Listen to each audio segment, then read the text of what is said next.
সুপ্রিয় দর্শক মণ্ডলী, আসসালামু আলাইকুম। আমি Rotary Mohammad Ferdous Alam, CEO Orchid Associate. Banglaview অনুষ্ঠানের ক্যারিয়ার ইন অ্যাব্রড অনুষ্ঠানে আপনাদের সবাইকে স্বাগত জানাচ্ছি। আমরা বিগত দুটি পর্বে আমরা বিদেশে লেখাপড়া, সুযোগ, সম্ভাবনা এগুলো নিয়ে আমরা কিছু আলোকপাত করেছিলাম। আজকে আমি একটি বিষয় নিয়ে আপনাদের সামনে একটু আলোকপাত করতে চাচ্ছি।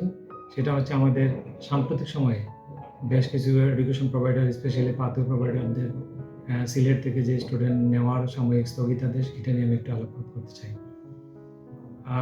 বাংলাদেশের যদি আমরা বিদেশে উচ্চশিক্ষায় স্টুডেন্ট যাওয়ার প্রবণতা দেখি, আমরা জানি যে সিলেটের সর্বাধিক সংখ্যক স্টুডেন্ট বিদেশে পড়ালেখা করতে যায়। এটা সুদূর অতীত থেকে আমাদের এটা একটা প্রবণতা আছে, বাইরে যাওয়ার প্রতি একটা ঝোঁক আছে সিলেটের স্টুডেন্টদের। কিন্তু সাম্প্রতিক সময়ে এই আমাদের প্রচুর স্টুডেন্ট ইংল্যান্ডের বিভিন্ন ইউনিভার্সিটি, কলেজ, এগুলার pathway programme, foundation programme, international year প্রোগ্রামে গত 2 বছর প্রচুর স্টুডেন্ট আমরা গিয়েছে। কিন্তু দুঃখজনক হচ্ছে যে এদের মধ্যে একটা বিরাট অংশ ড্রপ আউটের কারণে, বিভিন্ন কারণে তারা ভিসা ক্যাটাগরি চেঞ্জ করেছে, বিভিন্ন কারণে তারা হয়তো অন্য পলিটিক্যাল অ্যাসাইলাম বা অন্য কিছু নিয়েছে, এবং কিছু স্টুডেন্ট ইংল্যান্ডের বাহিরে অন্যান্য দেশে তারা চলে যাওয়ার কারণে, এই যে ব্যাপক ড্রপ আউটের কারণে বিভিন্ন ইউনিভার্সিটি পাথওয়ে প্রোভাইডারদেরকে সিলেট থেকে স্টুডেন্ট নেওয়া সাময়িক বন্ধ করার জন্য নির্দেশ দিয়েছে, এবং সেই মোতাবেক আপাতত তারা সিলেট থেকে foundation, pre masters, international year প্রোগ্রামগুলোতে pathway প্রোভাইডারদের নিচ্ছে না। এটা আমাদের জন্য একটু দুঃখের, এবং এটা আমাদের ব্যবসার জন্য, আমাদের সিলেটের স্টুডেন্টদের সম্ভাবনার ক্ষেত্রে এটা একটা ব্যাপক ক্ষতি বলে আমরা মনে করি। কিন্তু আমি আজকে যে জিনিসটা সবাইকে আশ্বস্ত করতে চাই, সেটা হচ্ছে পাথওয়ে প্রোভাইডার যারা ফাউন্ডেশন বা প্রি মাস্টার্স এই প্রোগ্রামগুলো করছেন, ওনারা হয়তো সাময়িকভাবে নিচ্ছেন না, একেবারে বন্ধ করে দিচ্ছেন তা কিন্তু না। এটা হয়তো সাময়িক। ইউকেবিআই এবং ইউনিভার্সিটিগুলো তারা তাদের অ্যাসেসমেন্ট করতেছে, 1-2টা ইনটেক হয়তো তারা একটু অবজারভেশনে রাখবে, তারপরে আবার ঠিকই তারা হয়তো আমাদের এই নিষেধাজ্ঞাটা তুলে দেবে। কিন্তু তারপরেও আমি যেটা বলবো, আমাদের সামনে মে ইনটেক আছে, আমাদের সেপ্টেম্বর ইনটেক আছে। সেই ক্ষেত্রে ইউনিভার্সিটিগুলো যে ডাইরেক্ট প্রোগ্রাম যেগুলো আছে, আমাদের সরাসরি যেমন ব্যাচেলার প্রোগ্রামগুলো, আমাদের মাস্টার্স প্রোগ্রামগুলো, সেগুলোতে কিন্তু কোনো বন্ধ নেই। এই প্রত্যেকটা ইউনিভার্সিটি কিন্তু আমাদের সেই রাস্তাটি খোলা আছে, এবং আমরা স্টুডেন্টদেরকে তাদেরকে undergraduate programme, postgraduate প্রোগ্রামগুলোতে আমরা তাদের পছন্দ মতো সাবজেক্টের পছন্দের ইউনিভার্সিটিতে কিন্তু আমরা অ্যাডমিশন করাতে পারতেছি। তো সেই জিনিসটাই হচ্ছে যে অনেকের মনের মধ্যে হয়তো একটা মানে সবার মধ্যে একটা ভীতি কাজ করতেছে, ইউকে মনে হয় বা সিলেট থেকে টোটালি স্টুডেন্ট নেওয়া বন্ধ করে দিয়েছে। আসলে কিন্তু তা না। এটা শুধু পাথওয়ে প্রোগ্রামগুলো এবং কিছু পাথওয়ে প্রোভাইডার, সবাই না। তো সেক্ষেত্রে আমি স্টুডেন্টদেরকে বলবো যে এইভাবে হতাশ হওয়ার কোনো কারণ নেই, বরঞ্চ you have to prepare yourself. যে আমার যদি আইএলটিএসটা ভালো থাকে, আমার একাডেমিক ব্যাকগ্রাউন্ড যদি সব ঠিক থাকে, আমার ফিনান্সিয়াল ডকুমেন্টসগুলো, রিকোয়ারমেন্টসগুলো যদি আমি ফুলফিল করতে পারি, তাহলে এখনও ইউকের যে কোনো ইউনিভার্সিটিতে আমরা আমাদের এই স্টুডেন্টের অ্যাডমিশন করাতে পারি, এবং ভিসা সাকসেস রেটও অলমোস্ট এটা মানে নিয়ার অ্যাবাউট 100%। আমরা এখন পর্যন্ত আমাদের ফার্ম থেকে আমরা কোনো রিপ্রেজেন্ট পাইনি। সো সেই জন্য বলবো যে ভালো আইএলটিএসটা একটা স্কোর করে, ভালো প্রিপারেশন নিয়ে ইউনিভার্সিটির জন্য অ্যাপ্লাই করুন। ইউনিভার্সিটির জন্য অ্যাপ্লাই করলে অনেকগুলো লাভ আছে। সেটা হচ্ছে একটা ডাইরেক্ট ব্রিটিশ ইউনিভার্সিটির ক্যাম্পাসটা পাচ্ছ, তারপরে এই লং টাইমের ভিসা পাওয়া যায়, সেটা হচ্ছে 3 to 4 ইয়ার্সের ভিসা একসাথে পাওয়া যায়। মাস্টার্স হলে এখানে অটোমেটিক্যালি পোস্ট স্টাডি ওয়ার্ক 2 বছরের সে পরবর্তীতে পাচ্ছে, অথবা ইন্টার্নশিপেরও সুযোগ আছে, সেই জিনিসগুলো নিতে পারে।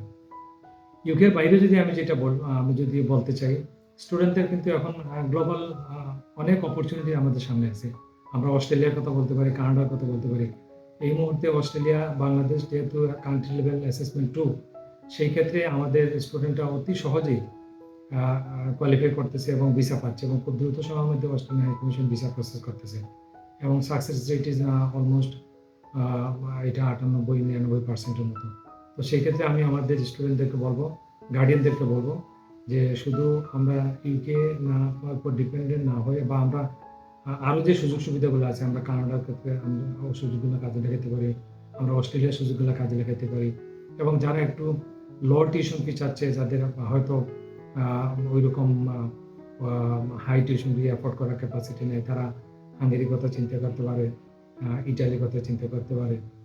ইউরোপের আরও কিছু কান্ট্রি আছে টিউশন ফি যদিও তুলনামূলকভাবে ইউকে বা অস্ট্রেলিয়ার সমপর্যায়ে কাছাকাছি পর্যায়ে, কিন্তু ওই কান্ট্রিগুলোতে আমরা visa success rate is almost 100%। যেমন আমরা ডেনমার্কের কথা বলতে পারি, নেদারল্যান্ডের কথা বলতে পারি। এই কান্ট্রিগুলোতে কিন্তু ভিসা যদি সব কিছু ঠিক থাকে, অফার লেটার চলে আসে, তাহলে কিন্তু জেনারেলি ভিসা এগুলোতে রিফিউজ হয় না।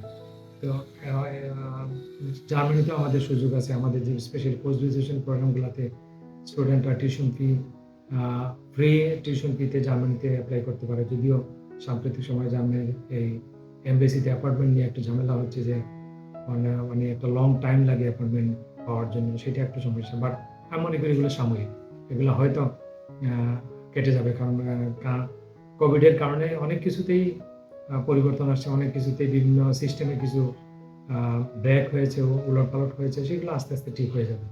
তো আমি আজকে যারা দেখছেন তাদেরকে বলবো, স্টুডেন্টদেরকে বিশেষ করে, যে হতাশ হওয়ার কোনো কারণ নেই। যদি প্রপার আইএলটিএস থাকে, প্রপার ফিনান্সিয়াল এবিলিটি বা ডকুমেন্টস থাকে, হ্যাঁ, প্রপার আমাদের যে এডুকেশন এন্ট্রি ক্রাইটেরিয়া যেটা আছে সেটা যদি ফুলফিল করতে পারেন, তাহলে তোমাদের জন্য প্রচুর দেশ মানে এখনও সুযোগ আছে অ্যাডমিশনের জন্য। এবং আমি বলবো এখন খুব দ্রুত প্রিপারেশন নিতে হবে, কারণ আমরা যদি কানাডার কথা চিন্তা করি, অস্ট্রেলিয়ার কথা চিন্তা করি, ইভেন ইউকের কথা, তাহলে কিন্তু এখনই যদি আমরা দ্রুত সিদ্ধান্ত না নিই, দ্রুত যদি প্রসেস না করি, তাহলে দেখা যাবে যে অনেকগুলো ইউনিভার্সিটি বিভিন্ন দেশে একটু আগে ডেডলাইন চলে যায়। আবার অনেকগুলো ইউনিভার্সিটির ডেডলাইন থাকে, কিন্তু দেখা যায় যে ইউনিভার্সিটির শেষ মুহূর্তে তারা সিট ক্যাপাসিটির কারণে সিট দিতে পারে না, অ্যাডমিশন আমরা করাইতে পারি না। তো সেই জন্য বলবো, যাদের আইএলটিএস রেডি আছে, যারা ফিনান্সিয়ালি প্রিপেয়ার্ড আছে, এখনই কিন্তু অ্যাপ্লাই করার মানে সঠিক সময়। আমরা সেপ্টেম্বরের জন্য, আমরা জুলাইয়ের জন্য যদি বসে থাকি, শেষ মুহূর্তে দেখা যাবে না যে আমার সব কিছু থাকা সত্ত্বেও আমি আমার প্রপার ইউনিভার্সিটিতে আমার অ্যাডমিশন পাবো না। আর গার্ডিয়ানদেরকে বলবো একটা জিনিস, আপনাদের কাছে আমার অনুরোধ থাকবে, আপনারা ছেলেদেরকে, আপনাদের মেয়েদেরকে যেখানেই পাঠান না কেন, যেই দেশে পাঠান না কেন, তাদেরকে একটু আপনারা মোটিভেট করবেন, তাদেরকে একটু সহযোগিতা করবেন। একটু যেন আপনারা যদি ফিনান্সিয়াল সাপোর্ট থাকে, ফার্স্ট ইয়ার, সেকেন্ড ইয়ারে কিছু দেন, থার্ড ইয়ারে কিছু দেন, তাহলে কিন্তু আপনার সেই ছেলে বা সেই মেয়ে তার কাঙ্ক্ষিত এই যে ডিগ্রি যেটা সেটা অর্জন করতে পারে। আর সে যদি একটা ফার্স্ট ওয়ার্ল্ডের যদি ডিগ্রি অর্জন করতে পারে, তাহলে কিন্তু রেস্ট অফ দ্য লাইফ সে কিন্তু একটা ভালো সম্মানের সহিত তার জীবিকা নির্বাহ করতে পারবে, তার কেরিয়ার বিল্ড আপ করতে পারবে। এটা তার জন্য যেমন গর্বের হবে, আপনার ফ্যামিলি হিসেবে আপনার জন্য এটা গর্বের হবে, এবং আপনার যে ফিনান্সিয়াল যে সাপোর্টের যেই কারণে তাদেরকে বিদেশ দেওয়া, সেটাও সফল হবে। এবং শুধু তাই না, এই এই আমাদের এই যে ছেলেমেয়েরা যদি ওইখানে যে যদি প্রপার এডুকেশন পায়, তাদের সেই মেধা, তাদের যে অভিজ্ঞতা, তাদের যে এডুকেশন, সেটা কিন্তু আমাদের দেশের উন্নয়নের জন্য তারা কন্ট্রিবিউট করতে পারে। ফার্স্ট তো তারা প্রথমত তো তারা রেমিটেন্স মানে পাঠানোর মাধ্যমে আমাদেরকে প্রথমত ডাইরেক্টলি আমাদেরকে আমাদের ইকোনমিতে কন্ট্রিবিউট করতে পারে। এবং অনেকেই দেশে পড়ালেখা করে দেশে আসে, এবং দেশে তাদের দক্ষতা, মেধা, শিক্ষাকে কাজে লাগিয়ে বাংলাদেশেও কিন্তু অনেকেই খুবই ভালো আমি বলবো যে সফলতা লাভ করতেছে, এবং এটা সবাই করতে পারে। হ্যাঁ, তো আমি সবাইকে বলবো যে education first, until complete your education, please don't think otherwise. তাহলে কিন্তু শুরুতেই একটা সম্ভাবনা চলে যাবে।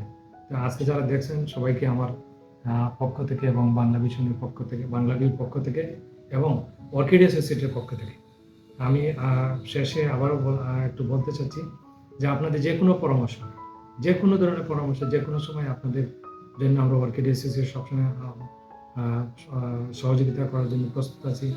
আমাদের ফেসবুক পেজ আছে, আমাদের ওয়েবসাইট আছে, যে কোনো জায়গায় আপনারা প্রস্তুত রাখতে পারেন। আমরা চেষ্টা করবো আপনাদেরকে একটা সঠিক পরামর্শ দেওয়ার। সবাই ভালো থাকুন, সুস্থ থাকুন, ধন্যবাদ।